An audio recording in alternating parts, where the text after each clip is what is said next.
And welcome back, everybody, to another episode of Bubba and the Bloom, episode 180. Continuing our positional reviews of the 2024 fantasy baseball season, heading to the hot corner after getting through the best positions so far at shortstop. Hopefully, things are still looking decent enough compared to the first start of the infield. We'll get to that and much more. But first, you can find me on Twitter at BDN, the podcast at Bubba Bloom Pod, and my co-host, as always, on Twitter at RyanBHQ. Ryan Bloomfield, how we doing, my friend? Did you just say best position shortstop? Is this really you, Bubba? The catchers are offended. Best position for dollar value in fantasy so far. Okay, just people know where my heart lies, and that'll never change. Making sure you're okay there, man. That was this time. Well, no, not this time. In about 10 more days, you'll be sitting next to me as I start making my rankings of catchers. So you can just, enjoy the laugh.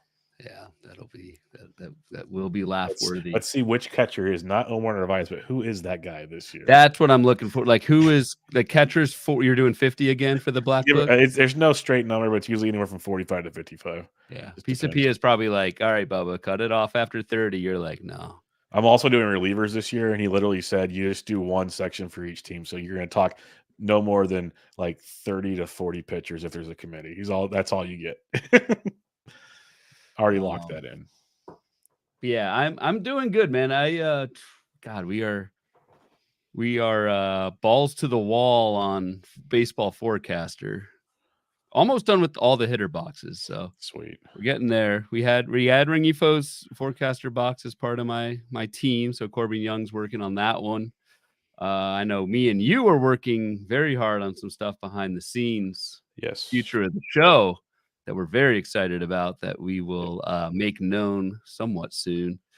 And I'm not gonna plead for any more golfers, but we're sending in the final 18 golfers for Bubba and the Bloom Invitational on Sunday, November 3rd. And I cannot wait. You're right, man. It's like 10 days away from first pitch, and it's going to be freaking sweet. It's like as we get closer to it, it's a lot of work leading up to it. I've also been kind of putting in work. I'm doing a player spotlight panel, 2 of them. Hosting those Saturday morning, putting all that together too. So yeah, life's busy, but busy's good. Yes, it's good busy. It's not monotonous, bad busy. It's the stuff we sign up for, essentially, and enjoy doing in a roundabout way, even though some days we wish we could just sleep all day like my dog was earlier today when we were working on our... Dude, my man was... I was jealous. My man was feeling good. I almost turned our little recording live, folks. I know you guys probably just want us to talk third base, but this is October 22nd, so we're going to have some fun here.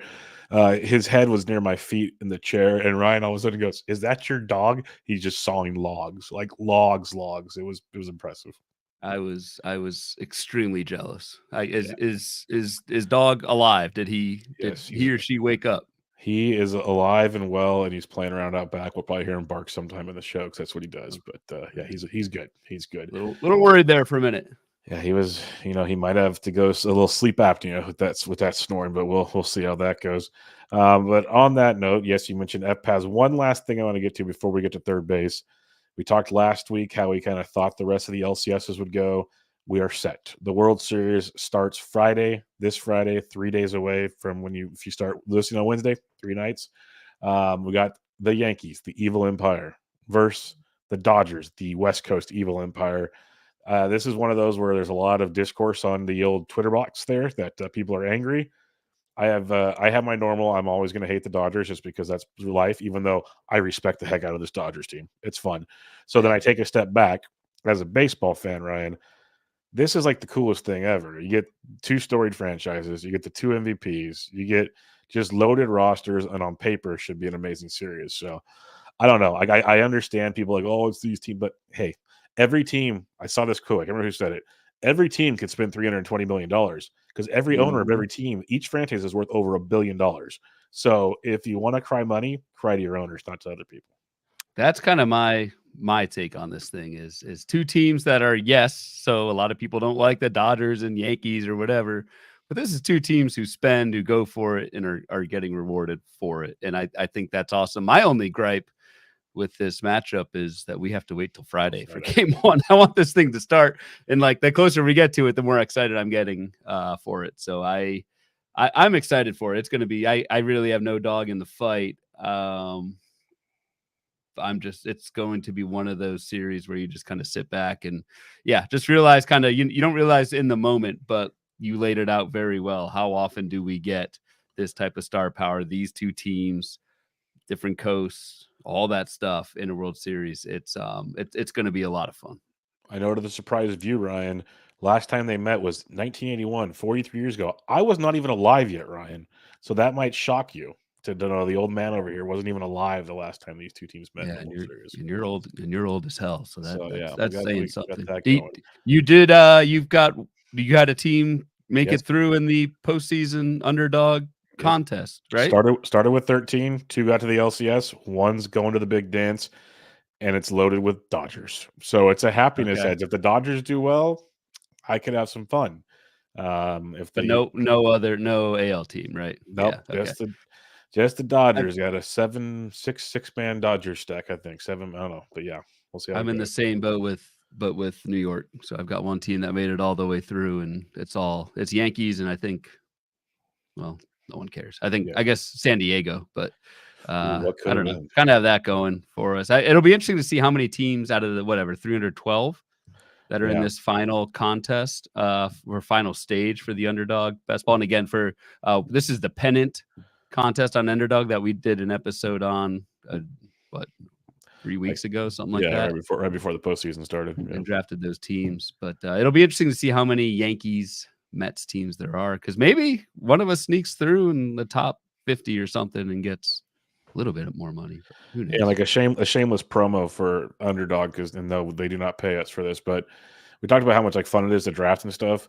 All I know is for the last game for sure, but even going up to that, but the last game, I was constantly refreshing Yeah. scores because it made it just so much more fun. Yeah, Like we both needed Mania to not it showed. Mania, and Yep. then that kind of happened. So, yeah, we both kind of made our money back, and that honestly, that's cool. We had some free fun. Yep, some fun. So yeah, we'll do more Underdog as the off season goes along. They start opening up tournaments and whatnot for the regular season in 2025. We'll definitely keep that ball rolling because it is a ton of fun. That's for darn sure. All right, enough of that. People are like, come on, get on with it, guys.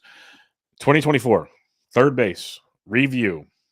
I mentioned shortstop was loaded, at least top heavy, return value very, very well. Third base, let's see how third base did, Ryan. So what do you got for us? Are you queued up? You had it, there it is. My There it queued is. up. You kidding me? My queued up. I was just making sure. This is prime time, late October. What are we looking at here for the listeners that may not be aware of how this show goes down? All right, yeah. So we are looking at, again, similar format to the other positions, but we are looking at the top 30 third basemen by preseason ADP, right? So by preseason draft position in the main event. And next to that, we have the end of season rank for 2024 based on the Fangraphs player rater, and then our color coded stats for average, homers, and steals, so we can kind of get a feel for the macro level of the position. I've done this for every position so far too, but I just wanted to look at the top 12, right, at third base, and what those earnings were on the Fangraphs player rater compared to A, other positions, but B, also third base last season. Very, very strong year for third base. On average, our top 12 third basemen were $21 in earnings. So $21 in earnings for the top 12 this year. Last season, that was basically $16.50. So a nice step up at the top of the pool for third base. To compare that to other positions as well. So the second base, again, average of $21, a little bit south of shortstop that we covered last week, which was $23, but much better than first base, which was 16. And I think second base was like 12 or 13. So a very strong year for third base, pretty strong at the top. We'll talk about kind of individual players and some exceptions to that. And last thing I'll point out is more speed, I think, than we're used to at third base. There's a little bit of Oregon Duck green on that stolen base column on the bloom board here. So That's a new one. I like it. And I'm just making a quick note as you're talking there, because I saw we have a listener question talking about eligibility getting lost. 5 of the top 15 we're going to talk about aren't going to be third base eligible next year. Whoa. That's already happening. I'll mention them as we talk about them. But I noticed because I looked at the ADP early on here, and if you're looking at the NFBC, there's 4 DCs done. There's 3 of the top 10 getting drafted right now on the third base page are not going to be third base eligible next year. So things to think about. Well, depending on your Really? format, I'm using NFBC. Yeah, of you're course, using but, 20 games, right? Which is well, standard. given But some of these guys I mentioned didn't even play third base once this year. So yeah. yeah, we'll have some fun with this. But like usual, we'll kind of go deeper in for a bit, and then we'll kind of do an overview towards the end if it's not as appealing. But looking at this, you mentioned steals at the position, given some of those guys don't exist anymore.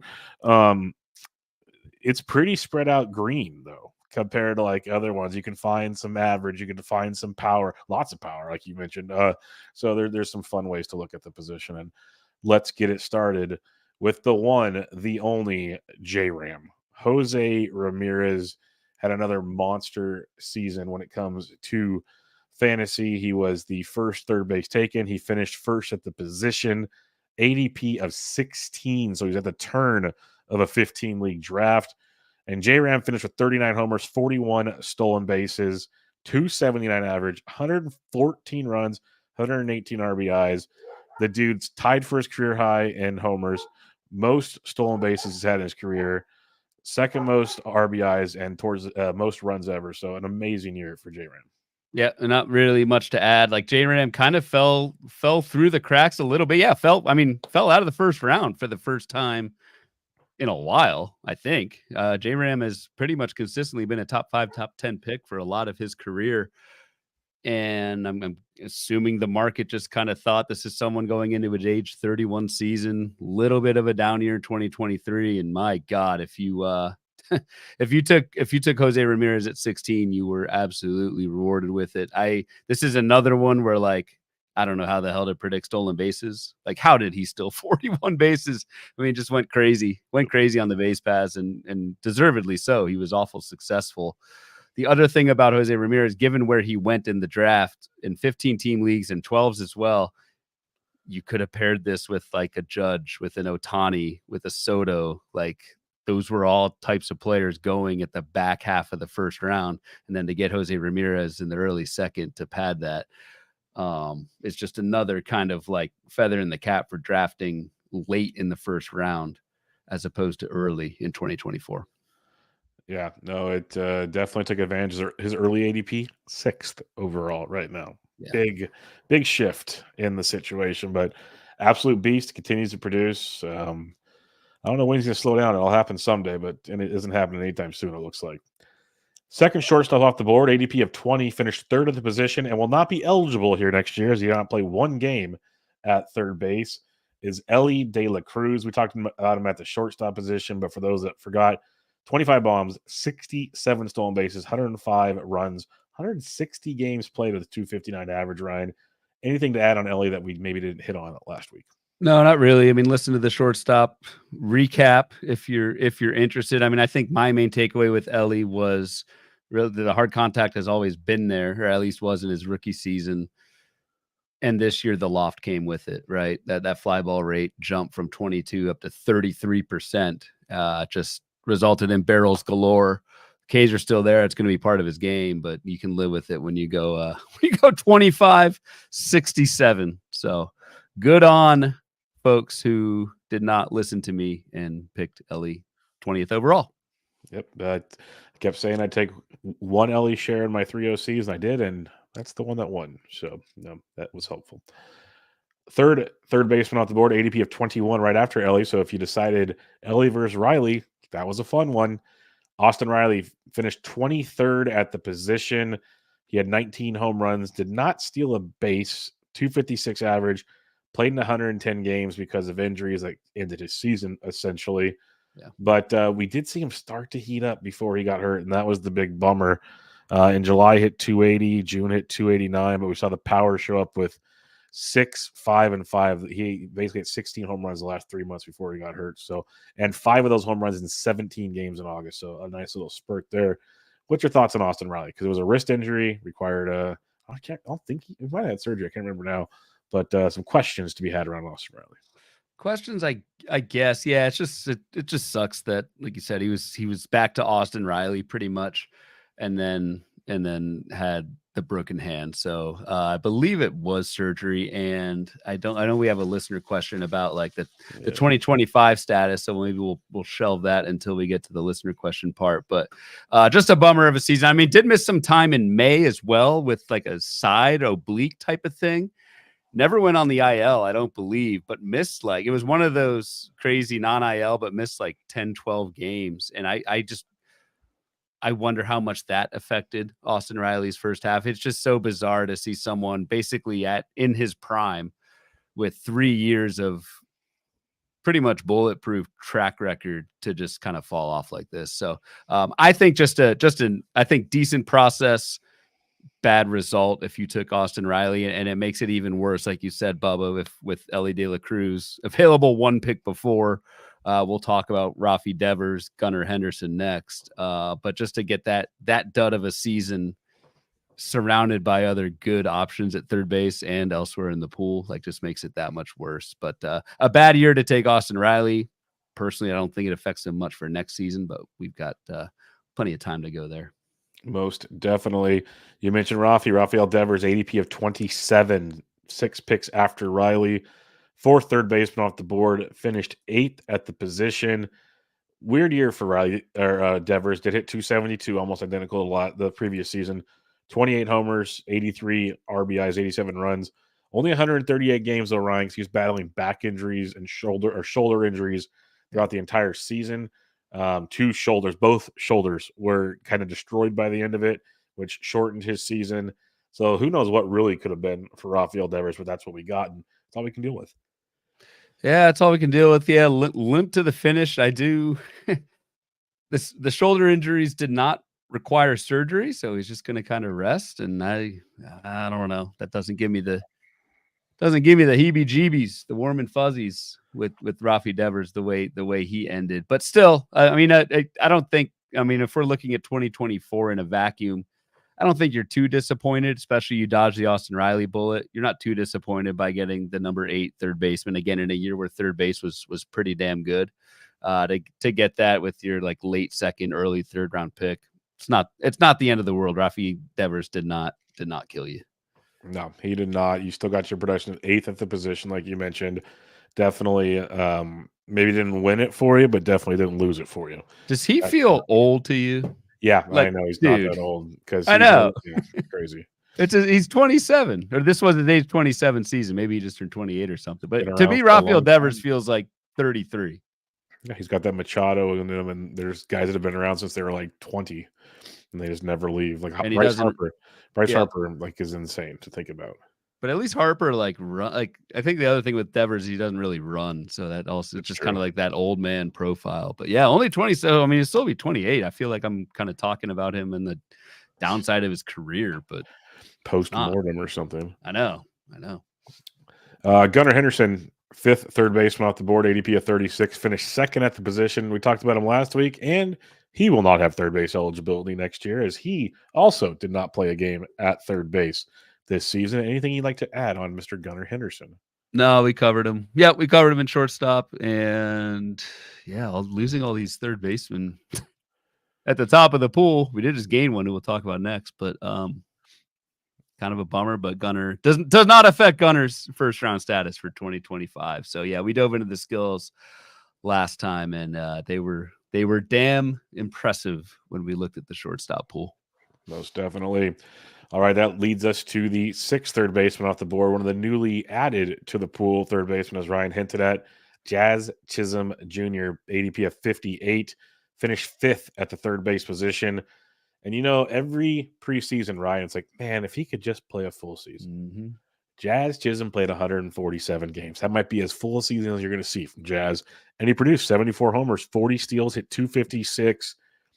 Like, he did everything you'd want and maybe more. I don't know. He was banged up towards the end of the year and kept playing and producing. Dude, love New York.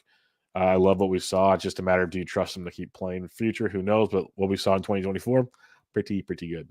Yeah, and the move to New York, I feel like it rejuvenated Jazz. I think from a fantasy aspect, yes, the power was there after the trade, but stole 12 bases in September for the Yankees. I think that's huge for Jazz's stolen base outlook. I think the main takeaway with Jazz Chisholm for 2024 though is like, is he so injury prone?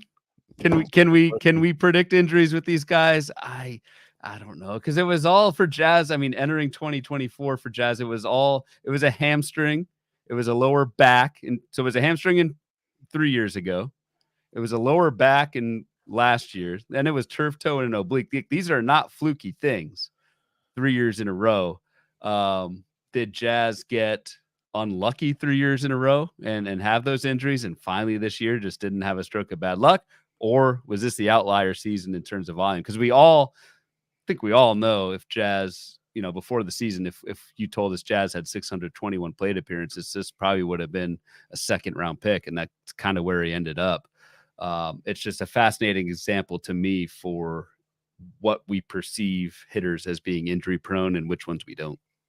Yep, no, I'm with you. It's just one of those, like, everyone was trying to say he's like the next Byron Buxton, and he goes out there and plays. Now, is he going to be back to being Byron Buxton? It's a fun one to see where that goes. Giancarlo, like, look how healthy he is right now. God, it's amazing. Could he do that for a full season again?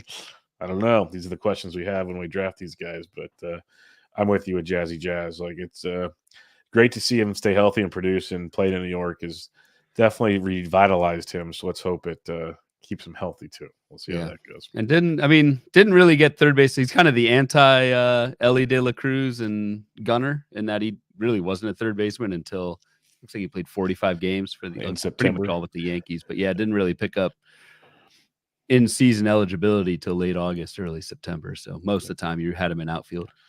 Yes, indeed. All right, the 7th third baseman off the board, ADP of 59. Ooh. Royce Lewis finished 36th at the position. The more I dive into Royce Lewis, I'm wondering how bad that pick was I made in the early DC.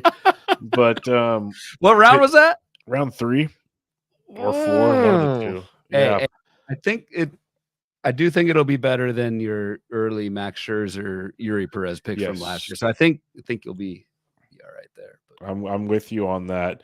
When we look at Royce Lewis this past year, 16 home runs, 233 average, and only 82 games, as once again he got banged up. So what's your thoughts on what we saw from Royce Lewis? And the end of the season, the last few months, not good at all. Yeah, that's the thing.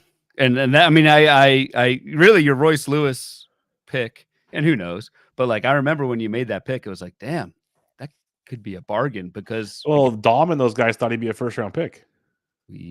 That may have been some gamesmanship at play, but you never know with that crowd. But you made the pick in mid-August when we didn't, and I don't think anyone foresaw Royce Lewis playing full-time August and September and really being terrible.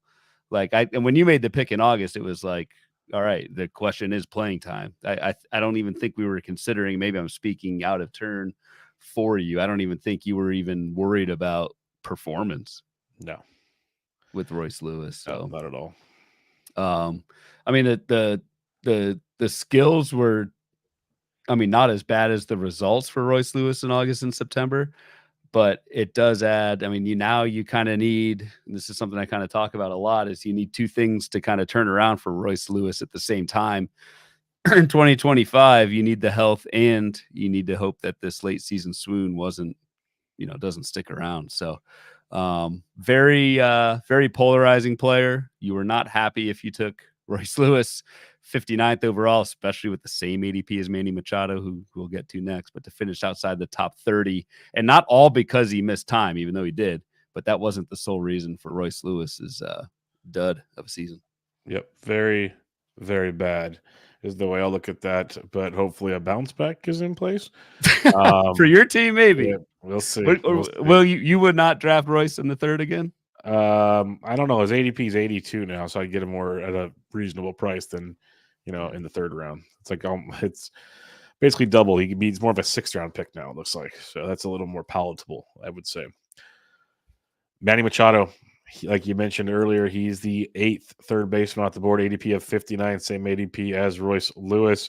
Finished 4th at the position. This is a guy you and I were banging the drum on in the preseason. So this feels good to see it finish nicely. 275, 29 homers, 105 RBIs, 11 steals, most he's had since 2021.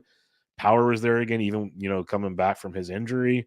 Played 100 games at the third base position, so he DH'd for a while, got going there. Dude's gonna be 32 in July. He's been playing since 2012. Like age 19 is when he made his debut. He's getting up there in age, but still producing awesome. So I love the year we saw from Manny Machado. And I feel like kind of low key is Marcus Semien without the praise of Marcus Semien. Doesn't That's get like fair. the 700 plate appearance seasons like Semien does, but this was 9 straight seasons with 600 plus plate appearances for Manny Machado. He is like a modern day Iron Man, especially again when we think back all the way back to draft season. Machado was, I believe, questionable for opening day because of that elbow. People thought we were crazy for our love for him. I And, remember that very clearly. Yeah, obviously made opening day. And I mean, the power didn't really get going until the second half, right? It had the 10 homers in the first half, 19 in the second. But, and power, I mean, Jesus, the power skills went up quite a bit in the second half as well, presumably when the elbow surgery was completely behind Manny Machado. But no, just a hell of a year for someone who, yeah, like I said, is just a volume machine and really no concerns for Manny going into next season either. So awesome year. Yep, I'm with you. Question from the chat real quick. Roger Bloomfield asks, Jazz or Mookie, who do you want? Mookie. Yes, I want Mookie. Mookie for sure. Give me Mookie. I want Mookie all day long. Ninth third baseman off the board, ADP of 98. So we went from 59 to 98. We had 8 in the top 60, and then it drops at the position this past year. Alex Bregman finished 10th at the position. Another guy we talked about a lot last year, Ryan, is just like the model of consistency. Even though he only played 145 games, rather consistent. 26 homers, 260 average, 3 steals. Counting stats were down partly because of the fewer games, and who knows, the Astros offense actually was not great for a while there. Right. But like as a whole, Bregman did Bregman things, plate discipline, so on and so forth. So what's your thoughts on what we saw from Bregman, who will be a free agent this year? Yeah, this is just like typical boring Alex Bregman. You like fall asleep reading his line, but it's useful. It's useful. He returned his value by finishing 10th and being the 9th third baseman off the board. And you're right that really the only reason why it wasn't higher was because of the Astros. Like, it's funny, you compare Bregman's 2022 to 2024 season, basically the same exact batting average, 3 more home runs in 2024, but had like 15 fewer runs and almost 20 fewer RBI than he did in 2022. And that's all team context. That's all team context. So Bregman is someone who does rely on that team context. So I am very much looking to see where that left field bleach, grandstands there, and those Crawford boxes. Yep. So we're very interested to see where Bregman goes. But the LSU alum was staunch yet again. Not the best ceiling, but hell of a floor. I have a hunch he takes a nice little team deal to come back. I can't imagine Alex Bregman on another team. No, I think he finds his way. I think he finds his way back to Houston. So, for fantasy people, that's how I'm playing it. We'll see how it plays out, though. Yeah, I'd be surprised. 10th third baseman off the board, ADP of 98 as well. Ha-Seong Kim. He is not third base eligible this next year. Did not play one game there. We talked about him on a recent, I believe, second or shortstop episode. We were both kind of surprised at how well he actually was doing. And, if he didn't get hurt, this would have been another pretty good year for Kim. But any other thoughts on Ha-Seong Kim? No, just one who I think we were both fading in 2024. So you just don't pay as much attention, right? When he's not on your teams. And I just thought this was like a complete dud of a season. But A, played more games than I thought. Played 121 games. And B, yeah, the skills really were not that far off from what we saw from Ha-Seong Kim's 2023 season. So assuming the shoulder checks out, like I could see myself scooping up a good amount of Ha-Seong Kim, even though he will only be, it is rough to go from second, third short eligible to just short. Yeah. But this is someone I'm going to get, it's kind of funny for having the same skills. I feel like this is someone I'm going to get behind and someone I was absolutely fading this time a year ago. Yeah, I'm much more intrigued now, taking the L from this past year, and definitely worth diving in some more to see if I should still be intrigued type situation. So I'm on that as well. The 11th third baseman off the board, pick ADP 115 was Spencer Steer, finished 11th at third base. He will not be third base eligible next year as well. Who the hell So, is third base eligible? we're getting there. We're about 50-50 right now. We talked about him on the first base show, and he was just a monster and overdid what we all thought he could do. So big stuff there. The 12th third baseman off the board, ADP of 120, finished 14th at the position, Nolan Arenado. And this was a season where he was on a lot of bloom boards for a lot of poor production. Dude did hit 272, which was not bad, but only 16 home runs, 70 runs scored, and 71 RBIs.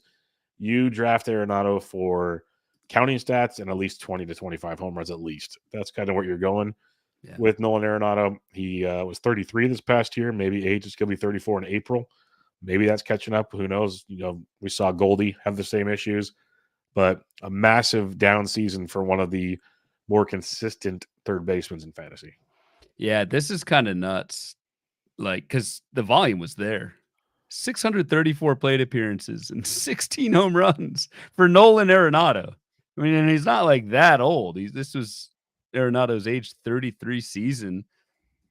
The strikeouts were fine. Like the contact was there, but man, you could even argue Arenado, and he typically does this. He typically does outperform like his barrel rate, but he had 16 homers, only 16 barrels the entire season. That's a 3% barrel rate, man. That is terrible. That is absolutely terrible. And so I don't know if this bounces back or what. I know Arenado has had back issues recently, and back issues as you get into your mid-30s. Insert Bubba joke here, I guess. Again, I'm only a year younger than you. I don't know why I make fun of you so much for being old, but I'm a big target. Yeah. Well, you're big fantasy, so it's easy to find. So, yeah, this like it seems like this is too early for Nolan Arenado to start falling off a cliff. But man, it looks bad. All that being said, he still finished 14th at third base and drafted as 12th. So you could also argue, hey, it wasn't that bad, but it's stunning to see the power just completely go away. Yeah, it was definitely a bummer and a guy that I'll just be pretty much staying away from going forward. Hope it gets better, but I don't think it's going to. Talking about another guy that wasn't good. So I had to clean that verbiage up real quick there. Brian Hayes, the 13th third baseman off the board, ADP of 123, finished 52nd at the position. I know I liked the Hayes price tag. Thought he had a great hit tool. He's shown it in the past. Hit 233 this year. 4 home runs. Did have the 11 steals, which was nice. Only 96 games, though, as he constantly battled back injuries. And if it's not one thing, it's another with Hayes so far in his career. I don't know what to do with him, but I'm just probably going to stay away. But 2024, another lost season for Brian Hayes, who was only 27 last year. Yeah, and like at a certain point, we say only 27, but like at a certain point, he's got basically 2,000 plate appearances and 37 home runs for his entire career. Yeah, that's not good. That's really bad. like so this is someone who really hasn't done much. Had that random 20 stolen base season in 2022 and may have been on that pace again if he had stayed healthy, but I don't know. Two seasons in a row of now back issues for someone who is still in his late 20s, but like price will be dirt cheap, but I mean deservedly so. Yes, it will be. Another guy that's going to be interesting this year, but he had the wrist injury that never seemed to go away until it did, and then he got hurt again. It's Josh Young, ADP of 145, 14th off the board, 59th at the position, 59th, worse than Brian Hayes. Fewer games, but 48 games played, 7 homers, 4 steals, 264. Started to show some signs of life before he got hurt again, which was kind of a bummer. But yeah, another lost season when it comes to third base, and this is where this position is getting quite interesting. Yeah, this is also, I mean, this was a wrist injury all season. Like tried to Tried to gut it out, just didn't work. I don't know. This is one where like you're definitely going to want to read the tea leaves in spring and see like how he looks, what he says, all that sort of stuff. Because Josh Young's certainly young enough to turn this around and still has 2023 in his back pocket. But yeah, lost season's the right word. There's not really too much. Like it allowed Josh H. Smith to thrive, I guess, is the upshot from 2024. One man's trash is another man's treasure, as they say. I guess something like Yes. that. Yeah, Josh Young, ADP 177 now. It's interesting. All right, the 15th third baseman off the board, the man, the myth, the legend, Jake Burger, finished 12th at the position. Another slow start, had the oblique injury. We thought he was done. Then people forget us big guys. Do we really have obliques? Like, really? Like, let's look at this. Is it possible? Man crushed it in the second half. 29 home runs, hit 250 for the third straight season. Is he the new Chris Davis of the A's? The same batting average over and over again. Awesome year for Jake Burger. Thoughts? Thoughts Yeah. Thoughts were injury-induced first half, and I know we talked about this a couple times on the pod this year, but injury-induced first half and got healthy in the second half and just absolutely took off. End of season skills, even factoring in that poor first half, weren't that far off from 22 and 23. I can live with a consistent 250 hitter. That is kind of nuts that he's got that same batting average for 3 years in a row. And I think Chris Davis was 247. 247. Yep. So right around the same thing. Yep. Jake Burger could hit. He could be next year's Anthony Santander. Yes, he could. Also, yeah. We'll see. I'm with you, but I was gonna say I was gonna go to that Santander rabbit hole. I'm gonna stick to third base right now. But yeah, I know you and Ben kind of talked about him a little bit, but opened my eyes to a few things. But yes, he could be. He's got the 40 home run power. There's zero debating that. Yeah. All right, I'll take the Bubba's Burgers off the. I loved it. I can't get it off now. Happens. Everybody wants a Bubba burger. It's just how it goes. Yeah. All right, we'll go. All right, we flip to the right side for those visually looking at the board here. 16 through 20 at third base, and we start with Christopher Morel, ADP of 165, 6 picks after Jake Burger. Oh, what could have happened? 34th at the position, and this was a rough season. 196 batting average, 21 homers, 8 steals. It's a weird one, Ryan. Walk rate up, K rate down. Overall, just like barrels down hard. It was weirdly bad season is the best way I can put it. So what's your thoughts on Morel? Did you guys talk about Morel on Bench with Bubba? Because the BABIP was 233. Yes, it was a big difference, but it was still very, very low. It was just weird though because he stopped chasing it. Like his chase rates were down, all that kind of stuff, but his contact rates were better. His ground ball wasn't crazy different, but it's a weird, like I was factoring it up to a couple things. Was it maybe going to Tampa Bay because he only had 1 home run with the Tampa Bay Rays, or no, he had 3, but he had 1 the final 2 months of the season. Is it the batter eye? Is it the new surroundings? They won't be playing there this year anyway, so who cares? There's a lot of questions with Christopher Morel. Yeah, I mean, I think that's, and I feel like we talked about this on the second base episode, but it could have. Yeah, he might have been there. Our collective brains are melting. Yes, I think if, and this is the if is in bold and large font or whatever, if Christopher Morel gets the chance to turn this around, I think he does. Like I haven't listened to what you and Ben said about the BABIP, but like it was 320, 303 the first 2 seasons, and then 233. Yeah. Like without much of a change in batted ball profile approach. Yeah. So like I think this is someone who's like a 240 hitter with a ton of power, some steals. Like I feel like this is a good buy the dip scenario if the Rays play him, because yes, he was absolutely atrocious for Tampa. And then like I'll let people listen to the show and let people do some of their own research, and we'll talk about Morel more throughout the offseason. But so I was first going, okay, maybe it was a Tampa Bay thing, and it could have a big factor, obviously. But there's 6 months in the season. He hit below 200 in 4 of them, 2 with the Cubs and 2 with the Rays. Like it was an overall just weirdly unproductive season. But one of the big things is what you mentioned is the BABIP dropping from a perennial 300 guy to 233. That's just what happened. Like that's really strange. Like even if he's like a 270 BABIP guy, that's a massive difference for the power he can bring to the table. And I know homers and BABIP don't correlate because it doesn't go under BABIP and everything. I get it, but you know what I'm trying to say. Like there's a massive difference in production in that kind of situation. Yep. Pat in the chat says he remembers your boy Willie Adames couldn't hit in Tampa either because of that batter's eye. I read something this week around the Sacramento park. They're fixing it.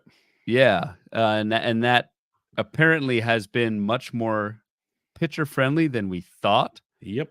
But they're saying a big reason for that is because the batter's eye was so terrible in Sacramento. Yep. And they're fixing it. You're nodding your head, so I'm guessing you saw that or knew that already. Both. It was news to me. Yeah, I saw that they're putting in real grass. I said, I said out the gate they have to change the clubhouses. They're doing that because I know where they stayed. I know what they look like inside. There's zero chance a professional major league. It should have been changed for minor leaguers. Let's be fair, but we know how that goes.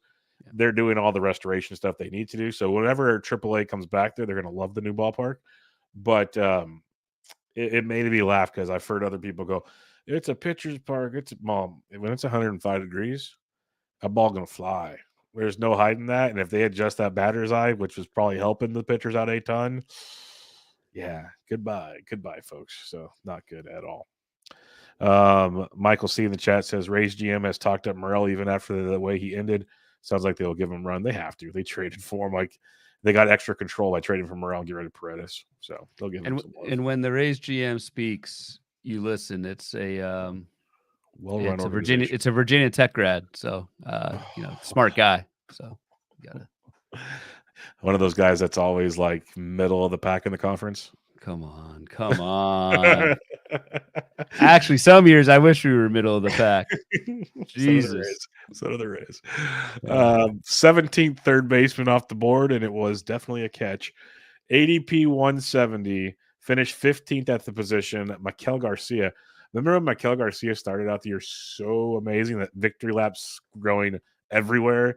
And then Mikel Garcia forgot how to hit 231 on the year with 7 homers and still got the 37 bags, though. What's your thoughts on what we saw there? Because that was a massive downfall from a great start. Yeah, and this is one where like it so much depends on how much this valuation system is valuing steals. Because I think from an actual roster build standpoint, it's really hard to have someone hit 231 with 7 home runs on your team all season, especially when the stolen base is like 37 is a good amount, but it's not like Esteury Ruiz level. Like it's not game changing. So I would file Mikel Garcia under the disappointment category. Granted, I know we're just staring at a board here that says he finished 15th and was drafted 17th at the position if you used him here.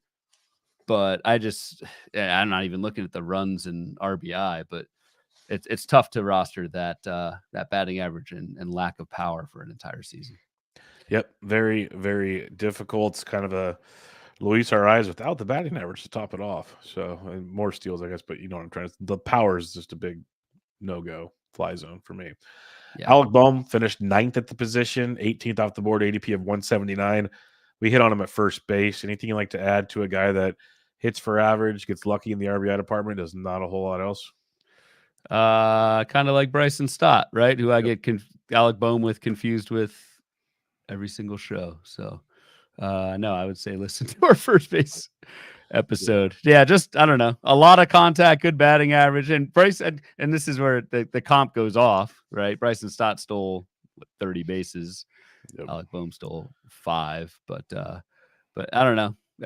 Like high floor, low ceiling, great lineup, play every day in a good lineup, you're going to get your numbers. 97 RBI is wild. So I don't know, like a good year for Alec Bohm, but skills or someone like I don't know if I'd go there next year, but he was fine. He was more than fine. He returned value. 9th at third base, 9th at first base as well. Pretty interesting. There you go. You got the first base sheet out? I got them all right here. Don't you worry about it. There you go. Just trying to get the once occurrence every show where you show your little. Gotcha. Well, you make fun of me. So this is what we do it for. the 19th third baseman off the board, ADP of 188, finished 37th at third base, finished 43rd at second base. Nolan Gorman, a guy that finished the season in AAA, as a matter of fact. So that's a rough one right there. And Yes. he won't be third base next year. No, he won't be. Will even Might be not second in base. baseball next year. Yeah, let's just be real. It might be What will he DFA. be? No, just an absolute dud season. And this is an example of, I know one of your things, Bubba, is like, not to call you out or whatever, but this is the downside of, a lot of times like projections can go way wrong on some of these young guys that don't have a big major league track record. And Gorman definitely had some, but for as much as they can exceed some projections that are weighted more in minor league numbers, the opposite could happen too, and that unfortunately happened to Nolan Gorman in 2024. Our listener in the chat, Pat Monahan, gets us first base sheet, the only sheet Willie Castro won't be on. There we go. Damn straight. Yeah, mascot qualities. Yes, qualities. yeah, we're on the same page. I'd say potential mascot, but I'll never put Rengifo, but we'll see. Yeah, we'll see. We'll see. The 20th third baseman off the board, ADP of 205, finished 19th at the position. Isaac Paredes. Talked about him at first base as well. But 19 homers, 238 average, went to Chicago and just completely destroyed the rest of his season. Yeah, and actually kind of quietly, the season fell apart before, like 2 months before that. So I'm working, Brian Rudd has his forecaster box. I'm working with Brian. I just edited it tonight, actually. And Brian points out some splits. Basically, through the end of May, Paredes was hitting 298 and then hit 199 from there. So it wasn't just, again, with the lack of power, it wasn't just, I feel like, and I'm kind of guilty of this, I thought it was just all the trade that sent this down for Paredes, but he was quietly pretty bad for a couple months before he got sent to Chicago. And this is someone who the Tampa Bay ballpark favored him because he pulls so much, and kind of famously showed that kind of spray chart. Everyone kind of showed that last year where every single home run is pulled, and that may not be the case in Chicago quite as much. The park factors aren't crazy between those two, but it's definitely a slightly worse park for right-handed hitters. And I think that even gets more exaggerated when you pull the ball as much as Paredes does and you don't have that kind of raw power to go with it. Yep, most definitely. The 21st third baseman off the board, ADP of 206, finished 32nd at the position. That's just because the Rays are stubborn and took forever to call him up. But in 43 games at the major league level this year, Junior Caminero hit 6 home runs, stole 2 bags, and hit 2. Oh, this is Candyman, Candelario. Oh, I can't even read. I'm a freaking idiot. It's the same letters, and it's JC. Yeah, I got all excited. I hear you. About Caminero, but he's later in the show. He is later, but their names look the same. The Candyman, 225, 20 home runs, 4 stolen bases, only 112 games though. Started out slow, pretty good in the middle, then got hurt and never really bounced back the rest of the way. So kind of a roller coaster season, good for the ad drops weekly, but overall it was a down year in the grand scheme of things.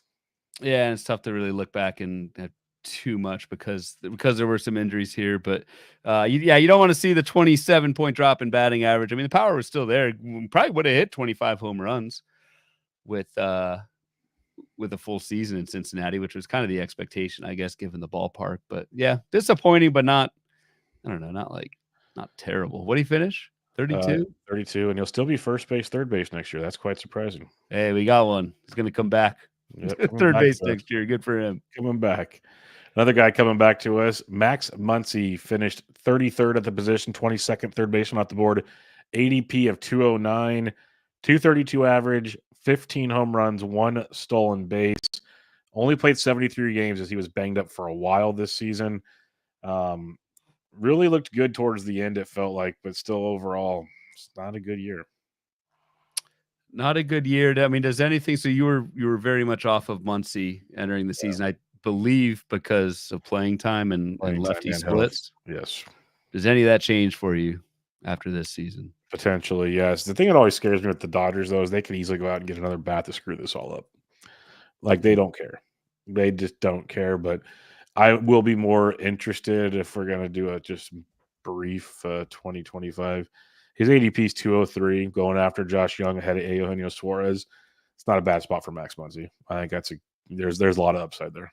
Yeah, that feels about right. Did for whatever it's worth in tiny samples, did have 5 of his 15 home runs off of lefties, 5 homers and He 70. looked a lot better. I think it's more health than anything, really. Yeah, so He looked a lot better. I'll take the onus on that one. Yeah, I could see myself getting some Muncy, but it will be somewhat weird to only have him be third base eligible. Yes, indeed. All right, we have the 23rd third baseman off the board, ADP of 245. That is Ryan McMahon, finished 22nd at the position, doing what he always does, and he will be third base eligible next year. We talked about him at second base. Yeah, and I'm just looking again, like, I don't know, man. I mean, he finished 22nd. Like, that's not that great of a pick. He's a poor man's Alex Bregman. Like, I'd almost rather 22nd to finish 22nd and pick 23rd. I guess that's fine. That's what you're drafting him for. Yeah, but like, I don't know. Are you? I mean, if at an ADP of 245, do you really want to go after Ryan McMahon's of the world, or do you want to go with someone with a higher ceiling, and if it doesn't work out, you just drop and move on?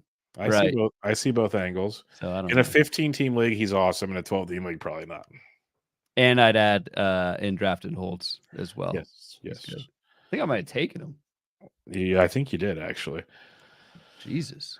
All right, the 24th third baseman off the board, ADP at 264, is the mascot himself, Luis Rengifo. He'll be second base, third base eligible. We talked a ton about him last time. Anything else you'd like to add to the mascot? No, just keep running, man. The stolen base spike was one of Ron Washington's few good deeds for humanity in 2024. Rengifo could steal 40 bags if he has that green of a light again. I don't know if he does, but it was impressive. I hope he does, for all of our sakes. Of course. The 25th third baseman off the board. Here is your one of your later round unicorns. Matt Chapman, ADP of 269, finished 7th at the position. He had 27 home runs, like he did in 21 and 22, 247 average, 98 runs scored, 78 RBIs, and 15 stolen bases. He has 26 in his career now. I don't count that happening ever again, but the power and the average, that's who he is. Like why am I taking McMahon when I could take Matt Chapman is a great question you should ask right now. And this ADP is main event, so this was after he signed. Yeah. With San Francisco. So it wasn't that. Like, Chapman was even cheaper when he was a free agent.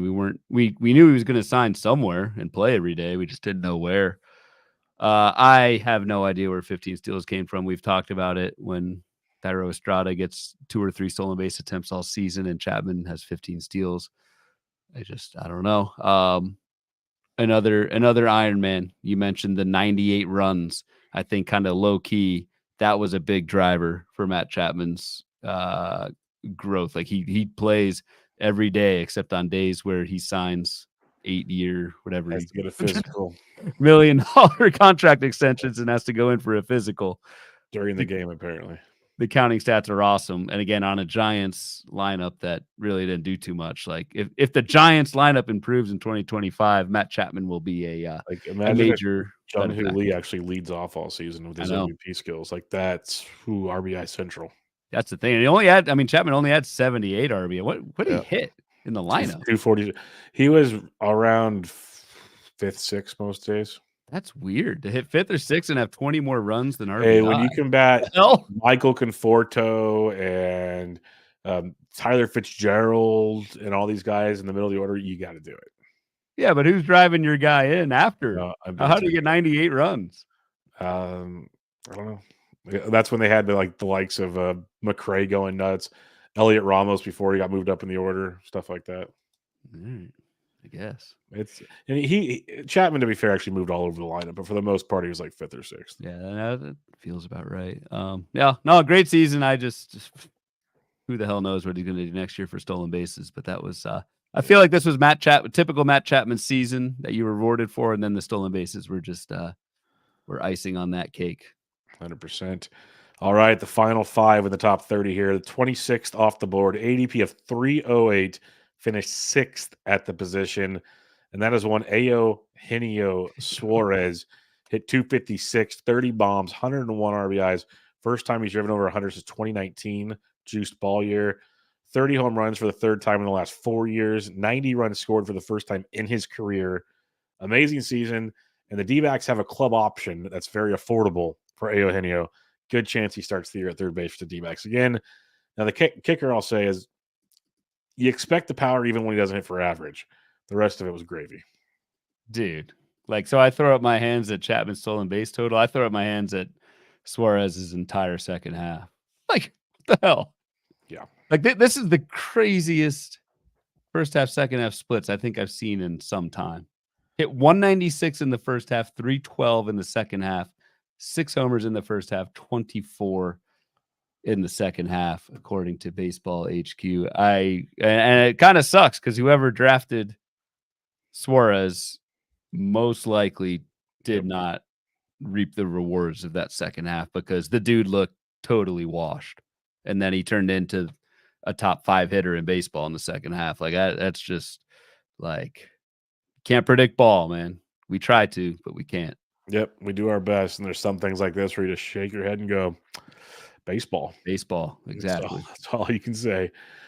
All right, 27th third baseman off the year, ADP of 313, finished 20th at the position, was on pace to finish well inside the top 10 until he got hurt.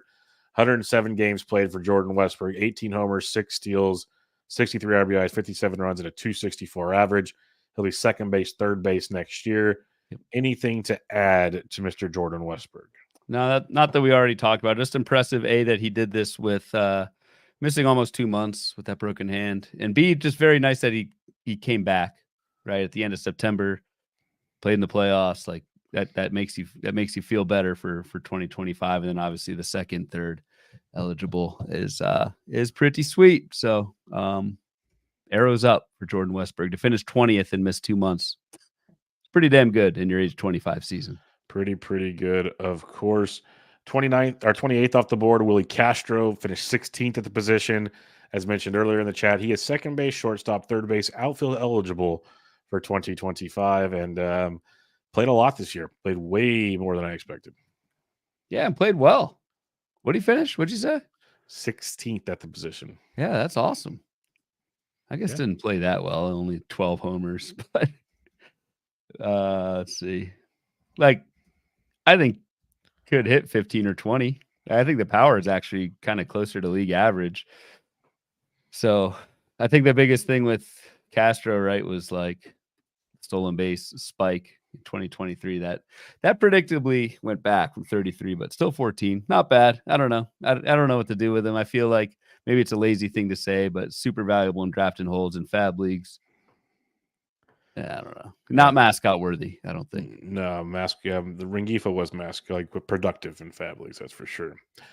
All right, 29th third baseman off the board, ADP of 336. Junior Caminero finished 66 at the position, but that's because he only played 43 games at the big league level, 6 homers, 2 steals, 248 average. Looked to be getting comfortable when the season was wrapping up because we saw 3 homers both months, which is actually pretty good, but seemed to look a lot better. Seemed to hear his name more in the box scores towards the end of the season for sure. Still don't know why the Rays called him up when they did. Yeah, it defeated the whole purpose of the extra time. That was bizarre. Or the draft pick, all that stuff. Right. Like Virginia Tech general manager, don't want to throw too much shade, but I don't think I've seen an explanation for why they did that. It was just weird to call up Caminero a couple weeks before he could retain rookie eligibility for 2025, but whatever. I mean, from a pure like baseball standpoint, he should have been on the team well before opening day. Yeah, probably on opening day. Like he has nothing left to prove in the minors. The power was awesome for Caminero in AAA. Strikeout rate was fine, and we started to see that carry over. I don't know what I'm going to do with him for 25. I know we've got a listener question there. I feel like the price is going to be high, but it probably should be. Junior Caminero kind of looks like a star in the making. Yeah, I'm intrigued. Just one of my guys, type of guy I would not take. I need to see it. Like Churio, I'm interested in now, so on and so forth. What is his early ADP? I got it for you right here. I know you got it up, so I figured I'd butt in there. ADP is 102, the 11th third baseman Okay. off the board. Remember that there's 3 guys going ahead of him, so technically he's the 8th third baseman if we want to play that game. Going right ahead of Jordan Westbrook, right ahead of a couple other guys that one guy we haven't talked about, but we will shortly. So, yes. Okay. All right, the 30th third baseman does not need much discussion. Yohan Moncada, we have not seen one this bad. 110th at the position, Ryan. I don't think we've seen triple digits yet at the position for a top 30 pick at a position. He only played 12 games. He was hurt forever, and it sucked because, like, when he came back one time, he started hitting, looking like, okay, maybe he's going to do it. No, got hurt again. He's going to be a free agent this year because the White Sox have a club option. I'd be shocked if they brought him back. It's that's what I was going to ask. Is like, do we think the White Sox will pick up? They Yohan could if it's cheap. Moncada's- If it's cheap, they actually No, could. I was looking at this because I actually considered drafting Moncada in our draft and hold. It's a $25 million. Oh, not a chance. Not a chance. Bon voyage, my friend. I bid you adieu. Because I would have drafted him if because he'll Coming play. back. Oh, He he'll play as long would as he's play if healthy. he was on the Yeah. White Sox. But like, Yep. I saw that 25 million. I remember it being a huge number. I was like, yeah, he's That's Brian Ramos's position next year for those doing early drafts. Just pencil Brian Ramos in to at least start the year at third base for the White Sox. how many plate appearances did my man have here? Oh, No, so he only 12. had. He said 12 games. Yeah, Yeah. never mind. All Yeah, right. 45 plate appearances. 45. So, yeah, not good. So No homers, 4 runs, no ribbies, 1 steal. didn't quite pull a Rendon, which is no homers in 238. Not on this list, surprisingly. I mean, he wasn't picked anywhere, really. I just don't figured with think. some of these other guys in the top 30, he would have somehow snuck in there, but thank God he didn't. Yeah. I don't know. I mean, there were some good names late. I mean, in hindsight, but there were some good names late. Third base. Speaking of good names, who is our breakout at the position? Because this dude helped me a lot in fantasy. Yeah, it was Mark Vientos. Really, the only breakout. There was we had talked about them on other shows. It was, and by breakout, I'm saying anyone not taken in the top 30 that finished roughly like 20th or better. Josh H. Smith was there, Caballero was there, but we had already talked about them, and they weren't, I don't know, really breakouts. But Mark Vientos in 108 games hit 27 home runs, 71 RBI, and finished 13th at the position. That is damn impressive. And it was funny. I was looking at in our draft and hold. I was looking up Brett Beatty late, and it's like, damn, how the times have changed. Mark Vientos is the future at the hot corner there. Monster postseason for Vientos as well. Hitting cleanup, Big Meat Pete the polar bear probably out of the way there. It's Vientos' middle of the order coming up, and that's going to be fun to see going forward. Big boy. Slight bone to pick with Vientos. I think the highlight or low light of Vientos is 2024. He needed 1 run. He needed to score 1 damn run in the doubleheader against the Braves on the last day of the season for me to cash in a draft and hold. The things we remember. Obviously, he didn't. Is that what Burks is mentioning, by the way? Where's Burks? How many runs? And then Vientos goes off and hits whatever 5 home runs. 5 homers, scores postseason. 8 runs, and drives in 14 over 13 games. Yeah, so that's not even great. 1 run a game. So there's like 5 games he probably didn't even score. So, but when I needed him the most, Vientos, he didn't play the second doubleheader, which I guess is not his fault. But yeah, that was 1 run. So leagues do come down to that, as we all know. Yes, indeed. So, final thoughts at third base. Top heavy in a good way, but there's a smattering of stats that could help you. Like, not obviously all in the same category per player, but you're able to find power or speed. It looked like almost anywhere throughout the draft until you got to the very end. Yeah, deeper position than I think we all thought entering 2024. Like third base kind of was like the butt of some jokes for infielders. Like, this is a terrible position. Turned out to really not be the case, especially when you compare it to second base and even first base. So pretty stable at the top outside of Austin Riley and Royce Lewis. Like if you went early third base, J-Ram, Ellie, Devers, Henderson, Jazz wasn't a third baseman, but then Machado, and even I'll throw Bregman in there. Like, you were pretty happy if you went early third base. And then there was, if you waited at third base, for as weird as this sounds, you might have made out too with Chapman, Suarez if you held them. Willie Westberg for a Castro, while. Westberg if you had him, for a while, Willie Castro if you played him there. But I don't know, a pretty like well-rounded deep position with a variety of different power speed type of guys. So I don't know, a lot better than I thought the position would do going into the season. Because there's a world where you could have parlayed Westberg into a Westberg Suarez combo or a Westberg Oh yeah, Vientos combo and just had yeah, a monster fantasy player at third base. yep, It's absolutely. very, very feasible. All right, before we head out of here, let's talk some listener questions here on the old Twitter box. We had a few tonight, which is great to see. Our buddy BP at Futures_bet. I have a very cheap Royce Lewis in a mixed keeper league. Do we believe his August and September were really rough? If he's cheap, I believe. Yeah, I mean it's I mean if you want to follow up and tell us how much or what other alternatives, but like yeah, super cheap Royce Lewis, sure. But yeah, does need to turn around what we saw in those last 2 months. He had a second question. BP does. Do you think Junior Caminero makes the jump next year to the top 10? Power looks legit. I think he's got that potential for sure. So that's the problem though, is the question's framed. It's a good question. Like jump into the top 10, he's already being drafted 8th among third baseman. So like that's kind of what we were saying. I think we are both believers in Junior Caminero, but you're gonna have to Sounds like everybody pay else a good is amount. too. Yeah, it sounds like everyone else is too. So like how much of a believer are you if everyone believes? Not to go too theoretical there. Do you believe in miracles? Jeff Long asks, would you suggest fading Austin Riley in redrafts and then trying to trade for him late in June? I would suggest just drafting Austin Riley and not worrying about it. I should look up, is the surgery going to impact 2025? He's supposed to be ready for opening day, because he almost came back in the postseason. Yeah, that's right. Yeah, it was healing a little slower, but yeah, I do remember that. It was a question of if it was in play. So no, I think Austin Riley goes back to being Austin Riley next year. I have very few concerns. I think it's fair to wait for the spring training information, just because in case he has a Josh Young situation, which wrist injuries suck. Like Alex Kirilloff was never the same. Like never, ever the same after the wrist injury. I'm not saying it's the Austin Riley situation, but I like to see a few reps in spring training. If that means his ADP goes up, so be it. We know he's when healthy a top 2 round pick. So like I'm cool with that.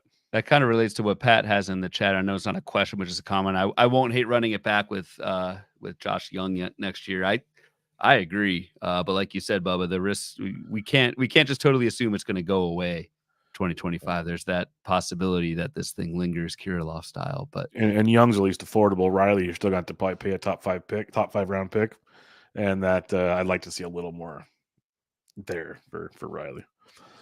Thomas Travado says, why did it feel like the third base player pool shrank so much this year? Arenado, Bregman, Turner, Berger. So many players losing third base eligibility. Well, Arenado, Bregman, and Berger did not. Or Berger did. Arenado and Bregman did not. You still got third base there. So it's going to be smaller next year because we lost 5 of the top 15 drafted and 6 of the top 20. Yeah, so that's crazy. I don't think I've ever seen that before. That's probably just fluky. I wonder if there is some kind of league-wide trend, guys going away from third base. I can't just off the top of my head thinking about it. I don't know. To be fair, someone took their spot on the diamond. So it's not like we didn't lose the position. Now, did we lose the quality of player? That's to be determined. Yeah, like anybody any good? I mean, so well, let me just scroll through ADP for fun if anybody stands out to third me. Base, Baltimore was what? Well, it will be Westberg. It'll be Westberg will be back there. The Reds, some sort of Steer, Candelario. You believe in Noelvi Marte coming back? God, I forgot about Noelvi Marte. God, he's been terrible. Connor Norby. Yeah, Connor Norby. That wasn't horrible. In there. You got your boy Josh. Jose Miranda was better than people give him credit. I don't know if he's gonna be third base eligible though. You got Jose Tena, and then Chaparro for Washington. Like deeper rounds. You're bordering Uncle Ted style. You bite your tongue. But there will be options. There will be blood, and we will talk about that in our previews for third base. Let's put it that way. Yeah.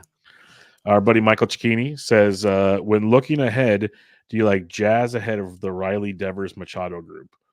Oof. That is interesting. That's tough. Because if he goes 25-40 again with the runs he could score, I think I'd go Jazz. I think I got to go Jazz too. I know it's the injury risk you're playing with, but man, even if it's 140 games again in the Bronx, oof. Though I also don't know if I'd loop, and maybe I regret saying this, but it's late October. No one's listening. I don't know if I'd throw Devers in with Machado and Riley as that group. I don't know if they're in the same group. It all depends on Devers, how that shoulder rebounds, but both shoulders. How those shoulders, rebound. It's insane when it's both I don't know. shoulders. Like, good Lord. Yeah. But Jazz, that's going to be there's a lot of fun things we're going to get to break down this preseason. That's all I'm going to say. There's some interesting situations brewing positionally or just overall production situations. So it'll be fun for sure. Always is. But that'll wrap it up. My friend Pat Manahan, he clipped that just so thanks. you know. As I speak off the cuff. Hey. Tag at Bubba Bloom Pod on that, please. Yeah, especially when Devers goes off next year. I'll take it. I'll take it. But we'll wrap it up there, my friend. Any final thoughts at the third base position? No. What are we doing next? Outfield. Head of the outfield. We usually do a couple episodes on the outfield. 2 episodes? So we'll do the final 2 episodes for FPAS. Will be the outfield reviews. Then we'll go to FPAS. We'll go to FPAS, and we'll come back and we'll start doing starting pitchers after that.